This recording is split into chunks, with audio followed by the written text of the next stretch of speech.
मौलाना ईसा बंदे इलाही नक्शबंदी के बयानात सुनने के लिए अभी सब्सक्राइब करें ईसा बंदे इलाही ऑफिशियल।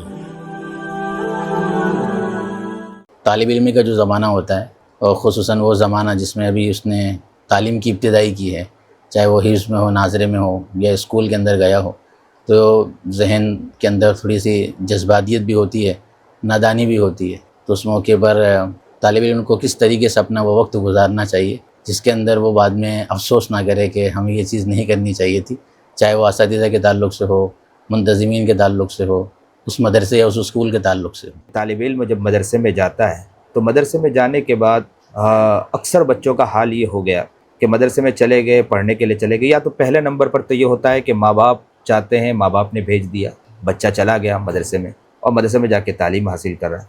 बच्चों के दिल में कोई शौक़ नहीं होता। इसीलिए मैंने किसी शख्स से ये किसी शख्स के ज़ुबान से मैंने ये सुना तो उन्होंने ये बात कही कि अब तालिब इल्म बच्चे नहीं रहे बल्कि उनके माँ बाप रहे। इल्म की तलब अब उनके अंदर रही, बच्चों के अंदर नहीं रही।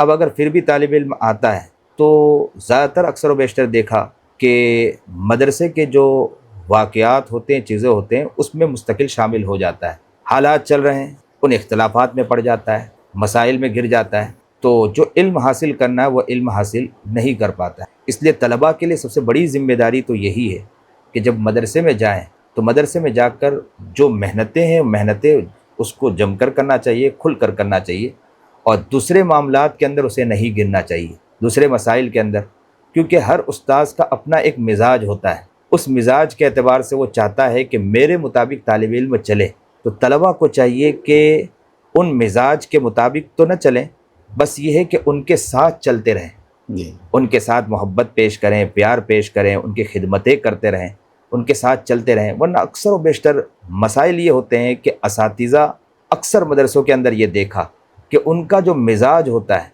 वो मिजाज के मुताबिक अपने तलबा को चलाना चाहते हैं। वो सोचते हैं कि तालिब इल्म मेरे मिजाज के मुताबिक चले, मैं जैसा कहूँ वो चले, मैं जिस तरह बताऊँ वो करें, मैं जिस अंदाज़ में चलाना चाहूँ उस अंदाज़ में चलें। और तालिब इल्म अक्सर व बेशतर उस अंदाज़ में चलते हैं तो दूसरे उस्ताद के ज़द में आ जाता है, और दूसरे उस्ताद के मुताबिक चलने जाए तो तीसरे उस्ताद के ज़द में आ जाता है। उससे काफ़ी हालात का सामना करना पड़ता है।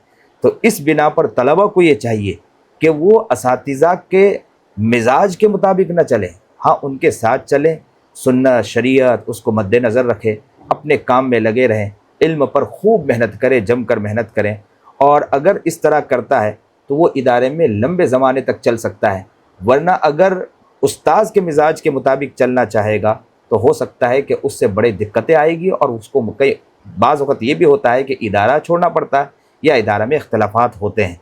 तो ये जो अक्सर व बेशतर जो मसाइल होते हैं वो इसी बिना पर मसाइल आते हैं। इसलिए तलबा को चाहिए कि यही बेहतर तरीका है कि खूब मेहनत करें, कोशिशें करें, उस्ताद का साथ दें, उस्ताद के साथ रहें, उस्ताद की खूब खिदमतें करें। लेकिन जो उनके गलत उस्ताद के जो मिजाज है, ऐसा नहीं कि उनको फिर कहता फिरे। बाज़ तालिब इल्म का मिजाज ये भी होता है कि चले गए उस्ताद को समझाने के लिए कि आपके मिजाज में ये है, आप ये करें। ये भी नहीं होना चाहिए कि उस्ताद को कुछ नहीं कहे, उस्ताद का एहतराम करे, बल्कि उनके लिए दुआएं करे तन्हाई में बैठकर, और अपने काम में लगे रहें। लगे रहेंगे तो इंशाअल्लाह बच्चा बहुत तरक्की पाएगा।